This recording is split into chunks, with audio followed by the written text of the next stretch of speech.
बिस्मिल्लाहिर्रहमानिर्रहीम। Iqra बिस्मि रब्बिकल्लज़ी खलक़।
Bismillahirrahmanirrahim. Respected parents and dear students, Assalamu alaikum. Class 6. Your subject is General Science. Now, we are going to start unit number 4. The heading of the unit is Human Digestive System. Students, we will discuss about this chapter in some steps. Number 1, reading, explanation, exercise, which includes MCQs, fill in the blanks, short questions and long questions. So let's start. Open your book, page number 42.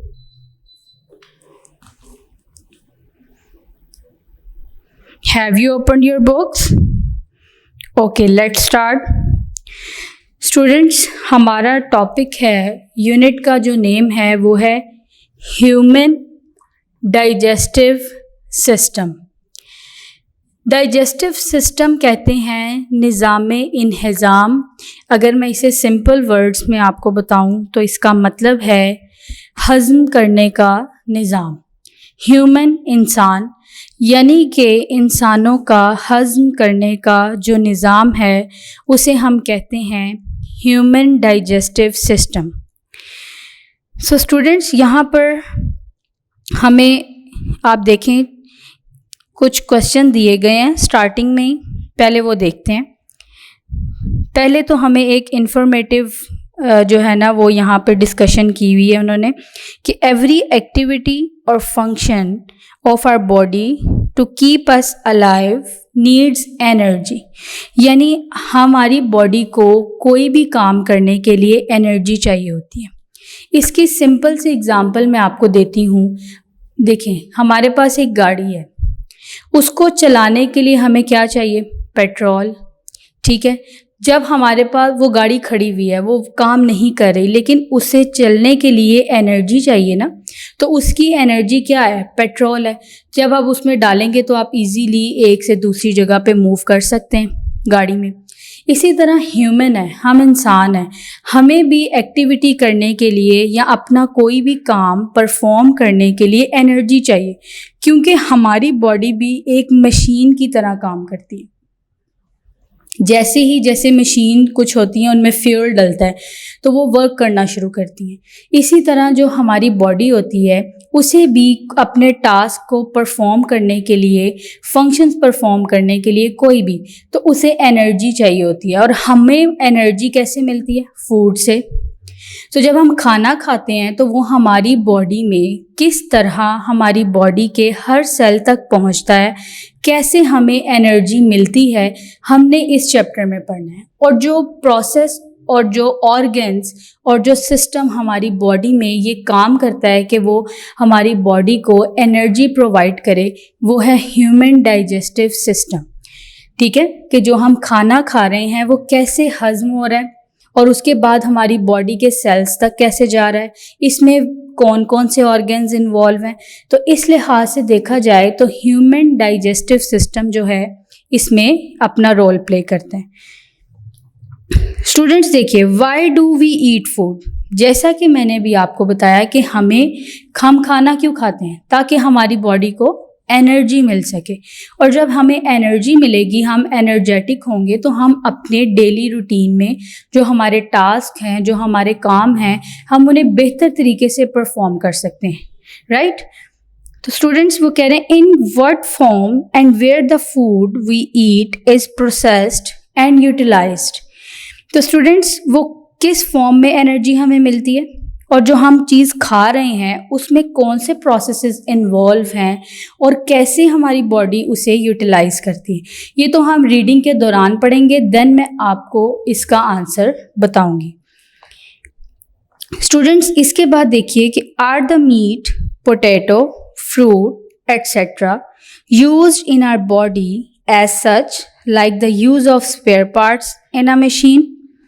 Students हमारी body में, जैसे कि हम unit number 3 में balanced diet पढ़कर आए थे chapter, यानी जो हमारी बॉडी को न्यूट्रिएंट्स चाहिए तो वो हमारे पास इतने सफिशिएंट हों कि हम उनको राइट अमाउंट में हर चीज़ को लें, ठीक है, वो हमारी बैलेंस डाइट कहलाती है। यानी जो जो मटेरियल है, जैसे उसमें फ्रूट्स हैं, वेजिटेबल्स हैं, और प्रोटीन्स में आपके पास ये मीट है, एग है, ठीक है, इसके अलावा ब्रेड, सीरियल्स, और हम अगर इन सब चीज़ों को, ठीक है, राइट अमाउंट में ले रहे हैं, तमाम न्यूट्रिएंट्स हमारी बॉडी में जा रहे हैं, तो हमारी बॉडी बेटरली परफॉर्म करेगी, राइट।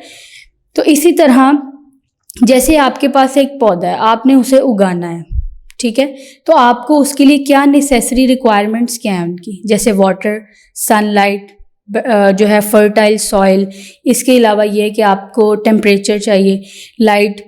आप ये देखिए कि जब आप उस प्लांट की तमाम रिक्वायरमेंट पूरी करेंगे तो वो अच्छा ग्रो करेगा।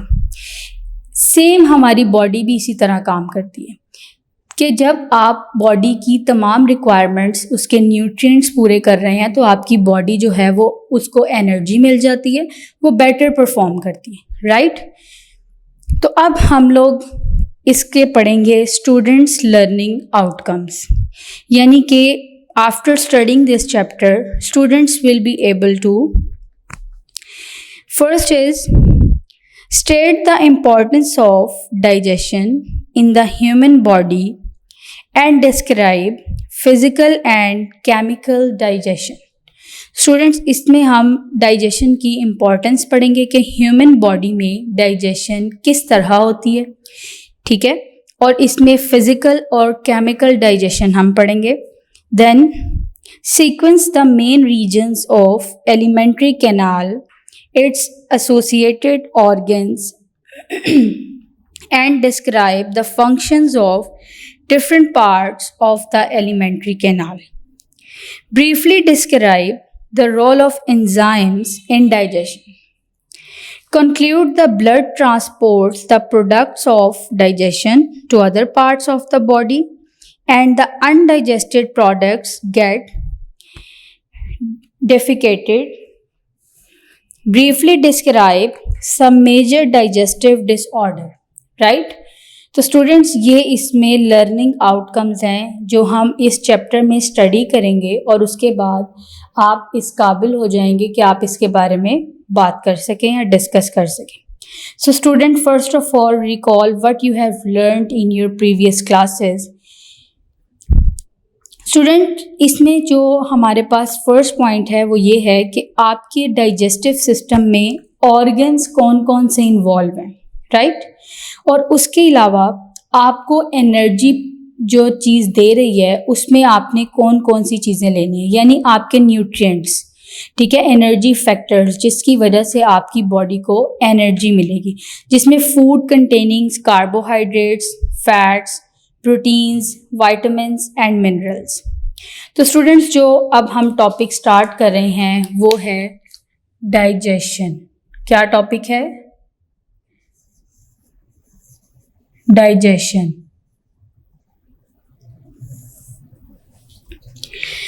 स्टूडेंट, जैसा कि मैंने अभी आपको बताया कि जो डाइजेशन है वो क्या है, यानी कि हमारा निज़ाम इंहिज़ाम। लेकिन अब देखिए इसकी डेफिनेशन क्या बनेगी कि कॉम्प्लेक्स फूड को सिंपलर फूड में कन्वर्ट करना, वो कहलाती है डाइजेशन, राइट।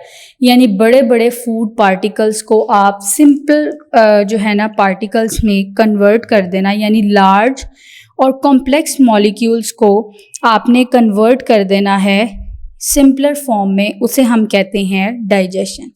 जैसे आप कार्बोहाइड्रेट्स ले रहे हैं, अब कार्बोहाइड्रेट्स क्या हैं, जैसे इनमें सीरियल्स आ जाते हैं, इसके अलावा आपका ग्लूकोज यानी शुगर, ठीक है। इसी तरह अगर मैं फ़ैट्स की बात करूं तो उसमें ऑयल और फैट्स से रिलेटेड जो प्रोडक्ट्स हैं, जैसे आपके पास बटर है, इसके अलावा चीज़ है, ठीक है। प्रोटीन्स में मीट, एग, मिल्क, तो इन तमाम चीज़ों को जब हम खाते हैं तो इनको सिंपलर फॉर्म में कन्वर्ट करना, ठीक है, ताकि वो इजीली पास हो सकें, एब्जॉर्ब हो सकें हमारी ब्लड स्ट्रीम में।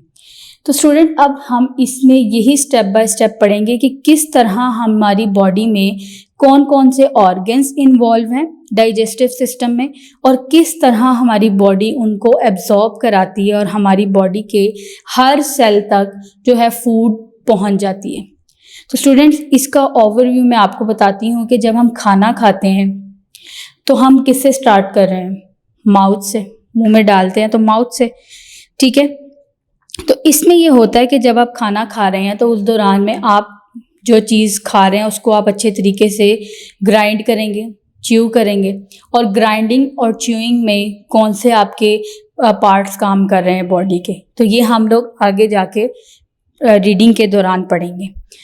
तो स्टूडेंट्स, इसी तरह आप देखिए कि जो हमारा ब्लड है, जब हम लोग ये खाना खा लेते हैं तो जब डाइजेशन हो जाती है तो उसमें मटेरियल जो हमने खाया हुआ होता है सारा, उसका जूस बन जाता है और वो हमारे ब्लड में शामिल होके जो है, क्योंकि आपको पता है कि हमारा ब्लड तो हर टाइम सर्कुलेट कर रहा है, तो जो जूस होता है वो ब्लड में शामिल होकर हमारी बॉडी के हर सेल तक पहुंच जाता है जब ब्लड सर्कुलेट करता है। तो फूड इस तरह हमारी बॉडी तक पहुंचती है। अब ये प्रोसेसेस कौन कौन से इन्वॉल्व हैं इसमें, इसकी डिटेल हम रीडिंग के दौरान पढ़ेंगे। तो स्टूडेंट्स, इसकी जो आपको डेफिनेशन पूछी जा सकती है कि व्हाट इज़ डाइजेशन, तो आप देखिए पेज नंबर 43 पर सेकंड पैराग्राफ है। The process during which large and complex food molecules are broken down into such smaller pieces which across the walls of small intestine and absorb into the blood is called digestion.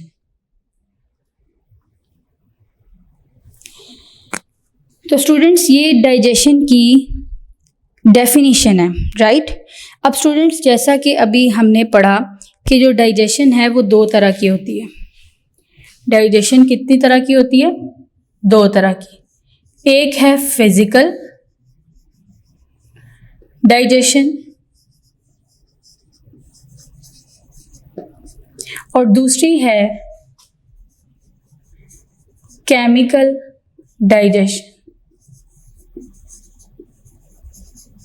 Right. सबसे पहले हम physical digestion के बारे में पढ़ेंगे। तो digestion को दो कैटेगरीज में हमने डिवाइड कर दिया। First of all, physical digestion. Students, physical digestion की जो डेफिनेशन है वो ये है कि crushing of large food molecules into smaller pieces is called digestion. Students, इसके अंदर ये होता है कि जब आप खाना खाते हैं तो आपके जो दांत हैं वो बड़े बड़े फूड के जो पार्टिकल्स हैं या पीसेस हैं उनको ग्राइंड करने का काम करते हैं। जब आपके दांत इसमें इन्वॉल्व हो रहे हैं वो उसको छोटे छोटे पीसेस में ग्राइंड कर देते हैं, यानी बड़े फूड मॉलिक्यूल्स को स्मॉलर पीसेस में डिवाइड कर देते हैं बाय ग्राइंडिंग और क्रशिंग। जो आपके टीथ और टंग इसके अंदर काम करती है, ठीक है। तो फिर क्या होता है कि जो आपके छोटे छोटे पीसेस होते हैं वो फिर आपकी माउथ में ग्राइंड होने के बाद आपके इसोफेगस से स्टमक में चले जाते हैं, राइट। तो फिजिकल डाइजेशन ये है कि आपने क्या करना है, जो हम चीज़ खा रहे हैं वो हमारे दांत उसमें रोल प्ले करते हैं और टंग वो उन बड़े बड़े फूड मॉलिक्यूल को छोटे पीसेस के अंदर कन्वर्ट करके हमारे इसोफेगस से स्टमक में भेज देती हैं, तो वो फिजिकल डाइजेशन कहलाती है, राइट। अब स्टूडेंट्स क्या होता है कि हमारे जो नॉन डिफ्यूजेबल फूड मॉलिक्यूल्स जो हैं वो उसको डिफ्यूजेबल और सॉल्युबल फूड मॉलिक्यूल्स के अंदर कन्वर्ट करना, उसमें हमारी बॉडी में कुछ केमिकल सब्सटेंसेस प्रोड्यूस होते हैं जिसे हम लोग कहते हैं एंजाइम्स। क्या कहते हैं? एंजाइम्स, ठीक है। ये कॉम्प्लेक्स प्रोटीन्स हैं, ठीक है, और ये कुछ केमिकल्स हैं, ये केमिकल सब्सटेंस है, राइट, जो क्या करता है कि हमारी बॉडी में जब हमने चबा रहे हैं किसी चीज़ को, ठीक है, उसमें कुछ होता है पार्टिकल्स या फूड मॉलिक्यूल्स ग्राइंड पूरे तरीके से नहीं होते, लेकिन जब हम उन्हें निगल लेते हैं और उन्हें प्रॉपरली डाइजेस्ट करना ज़रूरी है, जैसे प्रोटीन्स हैं तो उन्हें डाइजेस्ट करना जो है ज़रूरी है, क्योंकि उसमें ये होता है कि वो फिर कुछ टाइम लगता है हमारे स्टमक में और उसके बाद उसकी डाइजेशन होती है। तो कुछ एंजाइम्स काम करते हैं जिन्हें हम केमिकल सब्सटेंसेस कहते हैं, वो इसमें रोल प्ले करते हैं जो उनको डाइजेस्ट करवाने का काम करते हैं। तो स्टूडेंट्स, ये हमारी बॉडी में स्पेशल प्रोटीन्स हैं जो रिएक्शन को स्पीड अप कर देती हैं, यानी हमारे डाइजेशन के प्रोसेस को स्पीड अप कर देती हैं, ताकि हमारी जो फूड है, जो मॉलिक्यूल्स कुछ रह गए हैं, तो वो हमारे स्टमक में जाकर अच्छे तरीके से डाइजेस्ट हो जाएं। तो स्टूडेंट्स, ये क्या होता है कि इनमें कुछ एंजाइम्स मौजूद हैं, जैसे अमाइलेज, लाइपेज, प्रोटीएज एंजाइम। ये कुछ एंजाइम्स की एग्जांपल है जो हमारे डाइजेस्टिव सिस्टम में रोल प्ले करती हैं। तो फिजिकल डाइजेशन क्या थी? कॉम्प्लेक्स या लार्ज फूड मॉलिक्यूल्स को स्मॉल पीसेस में कन्वर्ट करना और स्टमक तक उसको भेजना। तो स्टूडेंट्स, स्टमक में जाने के बाद कुछ एंजाइम्स हमारे डाइजेस्टिव सिस्टम में होते हैं जो उसको डाइजेस्ट करवाने का काम करते हैं, उन्हें हम केमिकल डाइजेशन कहते हैं। जो एंजाइम्स के थ्रू डाइजेशन होती है उसे क्या कहते हैं? Chemical digestion. और उनमें जो एंजाइम्स हमारे पास काम कर रहे हैं वो है अमाइलेज एंजाइम्स के नाम है, लाइपेज और प्रोटीएज। ये एंजाइम्स हैं जो कि डाइजेस्टिव सिस्टम में रोल प्ले करते हैं हमारे स्टमक में डाइजेशन करवाने में, राइट। तो स्टूडेंट्स, यहाँ पे हमें एक असेसमेंट दी हुई है 4.1। देखते हैं। सबसे पहले, bread, rice, potato etcetera are the sources of proteins. Students, जो ब्रेड है, राइस, पोटैटो, ये तमाम हमारी प्रोटीन के सोर्सेज हैं। क्या ये स्टेटमेंट ट्रू है? स्टूडेंट्स, आप यूनिट 3 में पढ़ कर आए हैं, बैलेंस डाइट वाले टॉपिक में, चैप्टर में आपने उसमें फूड ग्रुप्स के बारे में पढ़ा था। तो स्टूडेंट्स, ये प्रोटीन्स नहीं है, ये कार्बोहाइड्रेट्स हैं। So this statement is incorrect. आप इनकरेक्ट लिखिए और करेक्ट स्टेटमेंट में हम इसकी रीज़न में लिखेंगे कि ये कार्बोहाइड्रेट्स हैं, these are not proteins. Butter and oil are the sources of fats. Yes, this statement is correct. C लिखिए इसमें। Fish and egg are the sources of carbohydrates. Incorrect, क्योंकि ये फिश, एग, मीट, ये तमाम जो हैं वो प्रोटीन्स के अंदर आएंगे, ये प्रोटीन ग्रुप में बिलोंग करते हैं, राइट। स्टूडेंट्स, जो अब हमारा टॉपिक है, जो कि जैसे कि हमारे यूनिट की हेडिंग है ह्यूमन डाइजेस्टिव सिस्टम, तो अब हम इसके बारे में पढ़ेंगे स्टेप बाय स्टेप कि किस तरीके से हमारी डाइजेशन में कौन कौन से ऑर्गन्स इन्वॉल्व हैं और वो किस तरीके से काम कर रहे हैं, राइट। तो हम स्टार्ट करते हैं।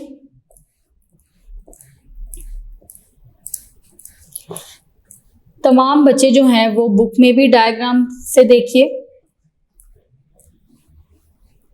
और मैं आपको यहाँ पर भी एक्सप्लेन कर रही हूँ।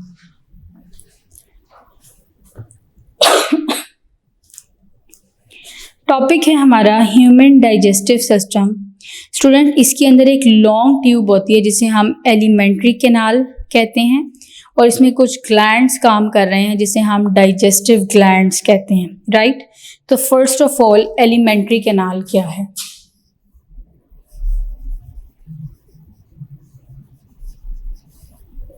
एलिमेंट्री कैनाल स्टूडेंट्स, जैसा कि आप डायग्राम में देख सकते हैं कि ये एलिमेंट्री कैनाल जो है एक लॉन्ग ट्यूब है जो हमारे माउथ से स्टार्ट हो रही है और एंड हो रही है एनस पर। कहाँ से स्टार्ट हो रही है? माउथ, और एंड का हो रही है एनस पर, राइट। तो ये अब आप देखिए कि एलिमेंट्री कैनाल क्या है? लॉन्ग ट्यूब है जो माउथ से स्टार्ट हो रही है और एनस पर एंड हो रही है, राइट। तो इट्स मीन कि जो हमारी डाइजेशन है वो स्टार्ट कहाँ से हो रही है? माउथ से। स्टूडेंट्स, इसके कुछ डिफरेंट रीजन्स हैं, उनमें कुछ एलिमेंट्री कैनाल में कुछ स्पेसिफिक स्ट्रक्चर्स हैं, कुछ ऑर्गन्स हैं जो कि स्पेसिफिक फंक्शंस परफॉर्म कर रहे हैं, राइट। अब इसमें कौन कौन से ऑर्गन्स काम कर रहे हैं उनकी मैं यहाँ लिस्ट बना रही हूँ और उसको वन बाय वन हम डिस्कस करेंगे, ठीक है। पहला जो है वो है ओरल कैविटी। क्या है? Oral cavity. नंबर 2 है इसोफेगस, ठीक है। Then stomach. स्टूडेंट्स, नंबर 4 पे है small intestine.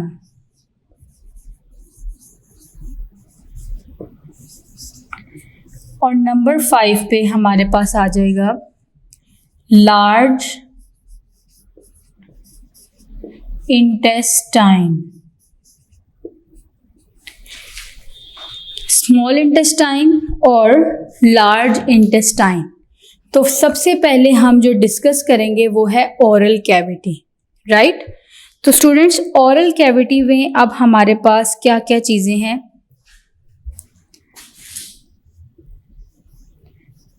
Oral cavity. Students, oral से ही मुराद आप समझ लीजिए mouth, right. Student, mouth Leeds into oral cavity. अब स्टूडेंट्स, हमारी ओरल कैविटी में 4 टाइप्स ऑफ टीथ होते हैं। हम सब जानते हैं कि इसमें जो सबसे पहला स्टेप आएगा वो क्या है? टीथ। और आपको पता है, आप अपनी प्रीवियस क्लास में भी पढ़ चुके हैं कि टीथ की 4 टाइप्स होती हैं। अब इनमें क्या है? Incisor, canine, premolar and molar. Students, ये टीथ की टाइप्स हैं, राइट। ये टीथ की टाइप्स हैं। अब स्टूडेंट्स, जो इंसाइजर हैं या केनाइन हैं, ये इनका काम क्या है? स्टूडेंट्स, इंसाइजर क्या काम करते हैं कि आपकी चीज़ को बाइट और कट करने का काम करते हैं, यानी biting and cutting food. Canine क्या काम करते हैं? केनाइन आपकी फूड को टीयरिंग और पियर्सिंग करने का काम करते हैं, राइट। और प्रीमोलर च्यूइंग एंड ग्राइंडिंग, और मोलर का भी काम यही होता है, राइट। इन दोनों का काम क्या होता है? Chewing and grinding. और जो इंसाइजर्स हैं वो biting and cutting food, canine piercing and tearing food. इनके ये फंक्शंस मैं आपको बता रही हूँ। प्रीमोलर और मोलर, यानी जो दाढ़ें हैं और उनके साथ जो दांत हैं उन्हें प्रीमोलर कहते हैं, उसके बाद दाढ़ें आती हैं यानी दाढ़। तो वो च्यूइंग और ग्राइंडिंग का काम करते हैं, राइट। तो ओरल कैविटी में सबसे पहले जो चीज़ आ रही है वो है टीथ।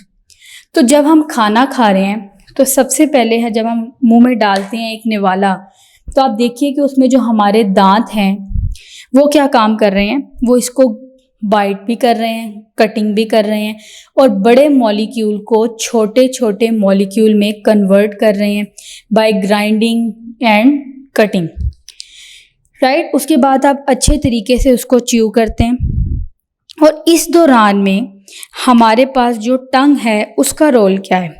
आप ये देखिए कि जो हमारी ज़ुबान है वो क्या काम करती है कि उससे हमें टेस्ट बड्स का पता चलता है, क्योंककि वो टेस्ट को डिटेक्ट करने का काम करती है। जैसा कि आप प्रीवियस क्लास में भी पढ़ चुके हैं सेंस ऑर्गन के बारे में, तो उसमें जो हम लोग किसी चीज़ को टेस्ट करते हैं तो उसमें जो हमारा सेंस ऑर्गन काम करता है वो टंग है, जिससे हमें टेस्ट बड्स का पता चलता है। तो स्टूडेंट, टीथ के बाद टंग, ठीक है, जो फूड को मिक्स जो है साथ सलाइवा के साथ मिलके मिक्स करने का काम करती है, ताकि फूड जो है वो हमारी सॉफ्ट हो सके। तो हम स्टेप बाय स्टेप चल रहे हैं। तो सबसे पहले ओरल कैविटी में टीथ आ जाएंगे, जिनमें आपको मैंने बताया कि 4 टाइप्स हैं उनकी, और वो कटिंग और ग्राइंडिंग का काम करते हैं।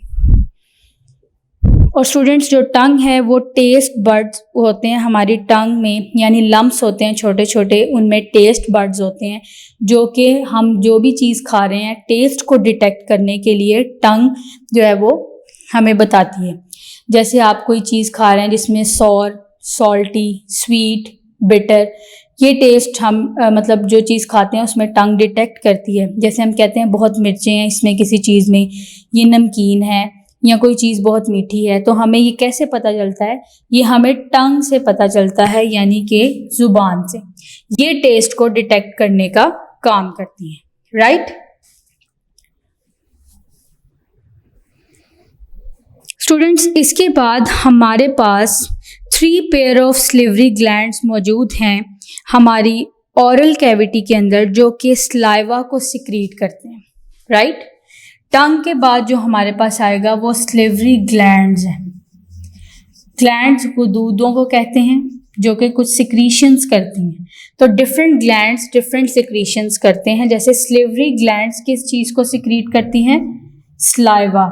और सलाइवा का क्या रोल है, जिसे हम थूक या लुआब कहते हैं, ये हमारी फूड को सॉफ्ट करने का काम करती है। और ये हमारी जॉज वगैरह और ये हमारे कान के पास नीचे जो एरिया, यहाँ पर टंग के नीचे, यहाँ पर हमारे पास इस ग्लैंड्स हैं जो कि सलाइवा सिक्रीट करते हैं, और ये हमारी फूड को सॉफ्ट करने, ठीक है, और जो हमारी च्यूइंग एक्टिविटी है उसमें सलाइवा जो है मिक्स करने का काम करता है, ताकि हम इजीली उसको स्वेलो कर सकें, ठीक है। यानी जो हम चीज़ खा रहे हैं वो सलाइवा के ज़रिए सॉफ्ट होती है, ताकि हम इजीली उसको निगल सकें, स्वेलो कर सकें, राइट। तो ओरल कैविटी में फर्स्ट ऑफ ऑल क्या आएगा? टीथ, जो कि च्यूइंग और ग्राइंडिंग का काम करते हैं। देन टंग, जो कि टेस्ट बड्स को, उसमें टेस्ट बड्स होते हैं और वो टेस्ट को डिटेक्ट करने का काम करती हैं कि हम जो चीज़ खा रहे हैं उसका टेस्ट क्या है। देन स्लिवरी ग्लैंड्स, जो कि सलाइवा जो है प्रोड्यूस करता है, ताकि जो हम फूड खा रहे हैं वो इजीली जो है सॉफ्ट हो सके, मिक्स हो जाए और हम उसे इसोफेगस से गुजार सकें, राइट। स्टूडेंट्स, जो फूड होती है जब हम उसे स्वेलो करते हैं तो वो इसोफेगस में चल जाती है थ्रू फेरिंग्स, ठीक है। फेरिंग्स वो पैसेज है जहाँ से फूड हमारी एंटर होती है इसोफेगस में, ठीक है। और जो हम सांस लेते हैं इसके साथ ही नाली है जिसे हम विंड पाइप भी कहते हैं, वो लेरिंग्स कहलाती है। जो हमारे नाक के ज़रिए हवा अंदर जाती है वो लेरिंग्स के थ्रू ट्रैकिया में, और ट्रैकिया के बाद वो हमारे लंग्स में चली जाती सॉरी। इस तरीके से जो है फूड हमारी पास होती है। तो स्टूडेंट्स, ओरल कैविटी हमने इसमें कवर कर लिया, जिसमें 3 स्टेप्स थे, टीथ, टंग और स्लिवरी ग्लैंड्स। अब हमारे पास है इसोफेगस। अब हम इसोफेगस के बारे में पढ़ेंगे कि किस तरह फूड हमारे मुंह में अच्छे तरीके से च्यूइंग और ग्राइंडिंग के प्रोसेस के बाद जब हम उसे निगलते हैं तो वो इसोफेगस में चली जाती है। सेकंड है इसोफेगस। अब फूड को हमने जब अच्छे तरीके से ग्राइंड कर लिया, च्यू कर लिया, तो वो फेरिंग्स वो जगह है जहाँ से फूड हमारी इसोफेगस तक जाती है। स्टूडेंट्स, इसोफेगस जो है ये वो एरिया है यानी कि मस्कुलर ट्यूब होती है इसके अंदर नैरो, जहाँ से फूड हमारी पास होते हुए स्टोमक तक चली जाती है, राइट। अगर आप डायग्राम में देखिए तो ये माउथ से यूं लॉन्ग ट्यूब है, ठीक है, और उसके बाद आगे जाकर ये स्टोमक के अंदर जो है वो चेंज हो जाती है। जो लॉन्ग ट्यूब है इस तरह की, उसे हम लोग कहते हैं इसोफेगस, राइट। तो अब स्टूडेंट्स इसके अंदर क्या होता है कि ये नैरो मस्कुलर ट्यूब होती है और इसके दरमियान में एक मस्कुलर की जो मूवमेंट होती है यानी मसल्स की जो मूवमेंट होती है उसे हम कहते हैं पेरिस्टाल्टिक मूवमेंट।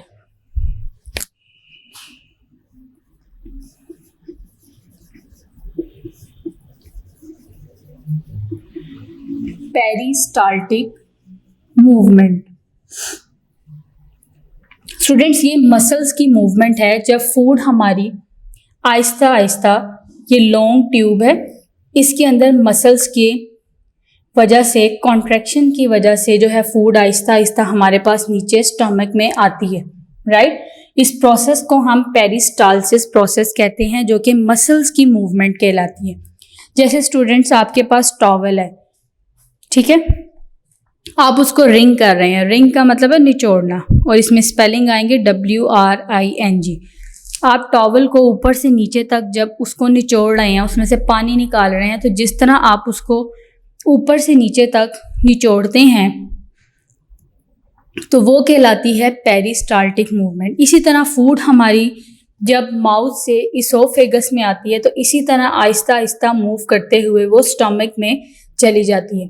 तो इसोफेगस क्या है? मस्कुलर ट्यूब है, नैरो ट्यूब, जो कि फूड को पास करती है हमारे स्टमक में, राइट। तीसरी चीज जो हमारे पास आ रही है वो है स्टमक।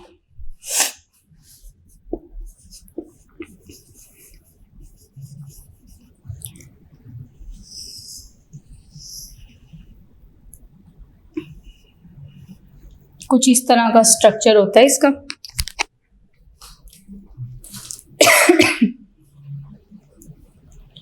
तो स्टूडेंट्स आप ये देखिए कि स्टमक जो है वो एक बैग शेप्ड स्ट्रक्चर है और इसकी जो वॉल्स होती हैं वो एक लिक्विड सिक्रीट करती हैं जिसे हम कहते हैं गैस्ट्रिक जूस, राइट। ये क्या प्रोड्यूस करती है इसकी वॉल? Gastric juice. जैसा कि मैंने आपको पीछे बताया था कि माउथ में जो सिक्रीशन होती है, स्लिवरी ग्लैंड सिक्रीट करते हैं स्लाइवा, इसी तरह स्टमक की जो वॉल होती है वो गैस्ट्रिक जूस जो है वो प्रोड्यूस करती हैं जो लिक्विड फॉर्म में है।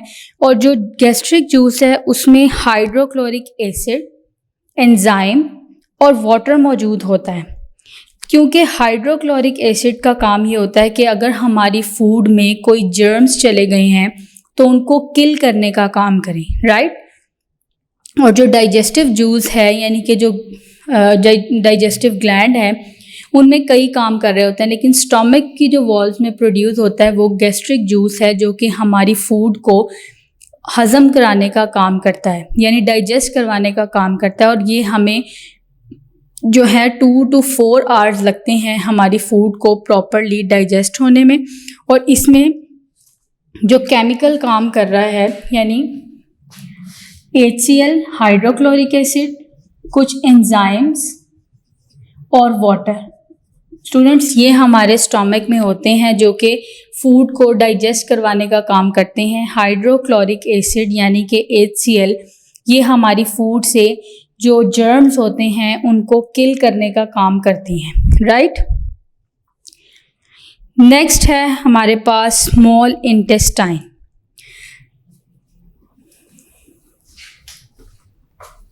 नंबर 4 पे है स्मॉल इंटेस्टाइन,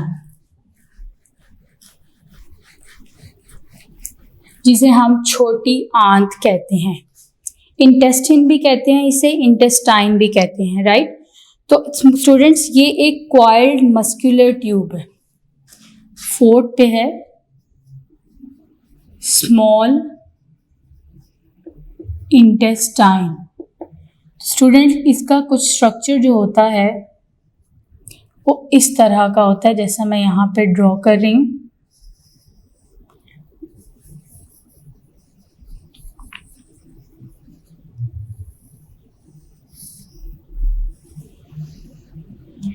ठीक है,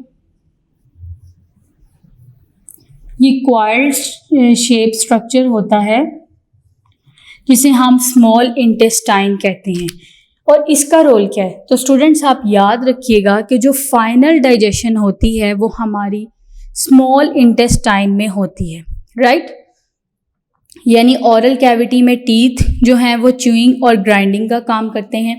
और स्टूडेंट्स, जो कार्बोहाइड्रेट्स होते हैं जैसे शुगरी प्रोडक्ट्स हैं, तो वो हमारे माउथ में भी उनकी डाइजेशन हो जाती है, ठीक है। उसके बाद हमारी फूड आती है इसोफेगस में, वो फूड को पुश कर देता है आगे स्टमक में, और स्टमक में हमारी प्रोटीन्स की डाइजेशन होती है। और उसके बाद भी जो कुछ पार्टिकल्स रह जाते हैं जो कि पूरे तरीके से जो है उनमें से जूस नहीं निकला और वो पूरे तरीके से डाइजेस्ट नहीं हुए, तो वो स्मॉल इंटेस्टाइन में आ जाते हैं, राइट। अब स्टूडेंट्स, इसमें स्मॉल इंटेस्टाइन में सबसे पहले जो फूड है वो बाइल। अब बाइल क्या है स्टूडेंट? बाइल जो है ना, लिवर एक ग्लैंड है, ठीक है, वो बाइल प्रोड्यूस करता है। और बाइल जो है वो गॉल ब्लैडर जो है ना वो स्टोर करता है बाइल को। और इसमें होता है कि जो बाइल डक्ट है उसमें कुछ एंजाइम्स होते हैं जो कि फैट्स को एब्जॉर्ब करने का काम करते हैं। यानी कि हमारे स्मॉल इंटेस्टाइन में फर्स्ट पार्ट है बाइल, राइट, जो कि लिवर जो है इसको प्रोड्यूस करता है। और ये बाइल किस चीज़ को डाइजेस्ट करवाते हैं? फैट्स को, राइट स्टूडेंट। उसके बाद आप देखिए कि हमारा जो पेंक्रियाटिक जूस है जो कि पेंक्रियाज प्रोड्यूस करते हैं, तो पेंक्रियाज जो है वो प्रोड्यूस करते हैं पेंक्रियाटिक जूस, जो कि हमारे एंटर होता है स्मॉल इंटेस्टाइन में पेंक्रियाटिक डक्ट के ज़रिए, राइट। और इसमें भी कुछ एंजाइम्स होते हैं जो कि उसे कंप्लीटली डाइजेस्ट करवाने का काम करते हैं, ठीक है।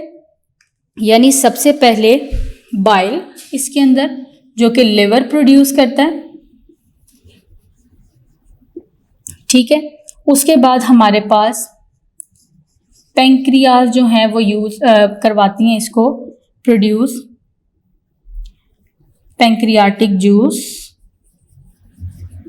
ठीक है, जो कि कंप्लीट डाइजेशन करवाने का काम करते हैं। तो स्टूडेंट्स, बाइल किस चीज़ की करवाते हैं डाइजेशन? फैट्स की, ये आपने याद रखना है, राइट। और पेंक्रियाज जो है वो पेंक्रियाटिक जूस प्रोड्यूस करते हैं। और ये स्टमक में जो पेंक्रियाटिक डक्ट है वो उसमें कंप्लीटली जूस को सिक्रीट करने के बाद जो कंप्लीटली हमारी फूड जो रह गई है उसे कंप्लीटली डाइजेस्ट करवाने का काम करती हैं, राइट। अब स्टूडेंट्स, जो सेकंड पार्ट है स्मॉल इंटेस्टाइन का, जिसमें millions of tiny finger like projections मौजूद हैं, जिसे हम कहते हैं विलाई, और सिंगुलर प्लूरल में इसे विलस कहते हैं, ठीक है,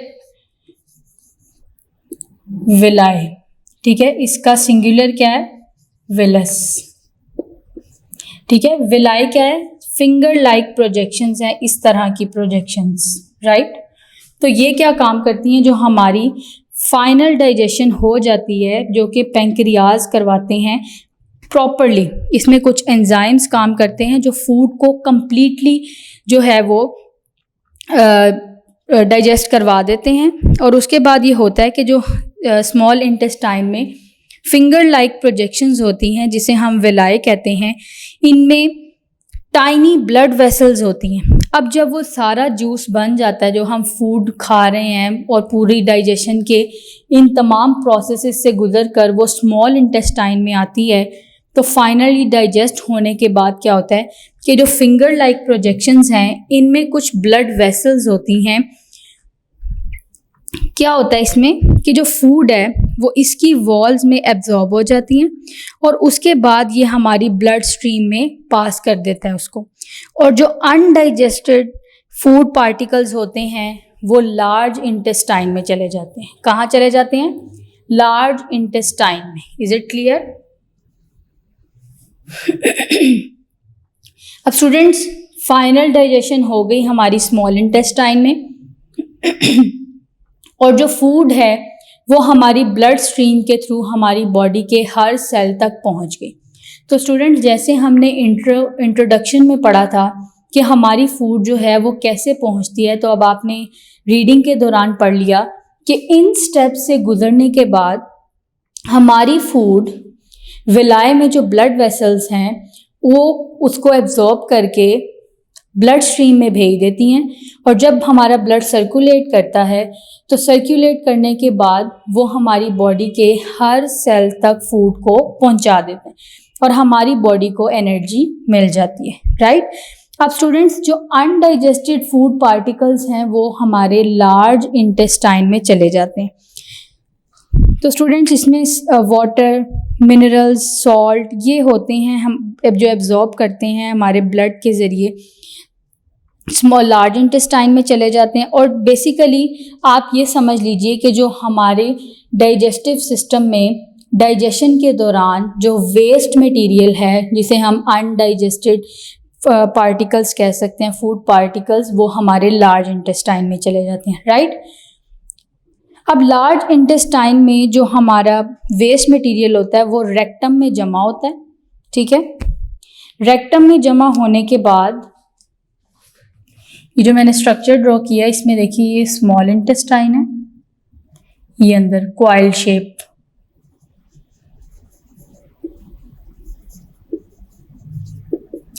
ठीक है स्टूडेंट्स। और ये है लार्ज इंटेस्टाइन,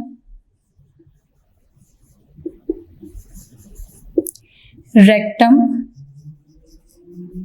और एनस। तो स्टूडेंट्स, मैंने अभी आपको बताया कि जो अनडाइजेस्टेड फूड पार्टिकल्स हैं वो कहाँ चले जाते हैं, लार्ज इंटेस्टाइन में, और लार्ज इंटेस्टाइन में जाने के बाद वो तमाम रेक्टम में जमा हो जाते हैं, यानी कि यहाँ पर जमा हो जाते हैं, और जब हमें ज़रूरत पड़ती है तो हम अपनी बॉडी से उसको एलिमिनेट कर देते हैं थ्रू एनस, राइट। और उन वेस्ट को हम लोग फीसिस कहते हैं, स्टूल कहते हैं। तो स्टूडेंट्स, आपको ये डाइजेस्टिव सिस्टम का प्रोसेस समझ आ गया, जो कि मैं आपको बता रही हूँ कि एलिमेंट्री कैनाल से स्टार्ट होता है। एलिमेंट्री कैनाल क्या है, माउथ से स्टार्ट हो रही है और एनस पर ख़त्म हो रही है। हमने स्टेप बाय स्टेप सबके पढ़ा कि किस तरीके से डाइजेशन होती है और हमारी फूड किन किन ऑर्गन से गुजरती है और उसके बाद मूव करती है। तो ओरल कैविटी में सबसे पहले माउथ में टीथ, टंग और स्लिवरी ग्लैंड्स के थ्रू जो है वो च्यूइंग और ग्राइंडिंग के प्रोसेस से गुजर कर स्लाइवा उसे मिक्स करके आगे भेज देता है इसोफेगस, राइट, थ्रू फेरिंग्स। फिर स्टोमक में आकर उसकी डाइजेशन होती है जिसमें कुछ गैस्ट्रिक जूस प्रोड्यूस होते हैं और इसमें हाइड्रोक्लोरिक एसिड होता है जो जर्म्स को किल करने का काम करता है।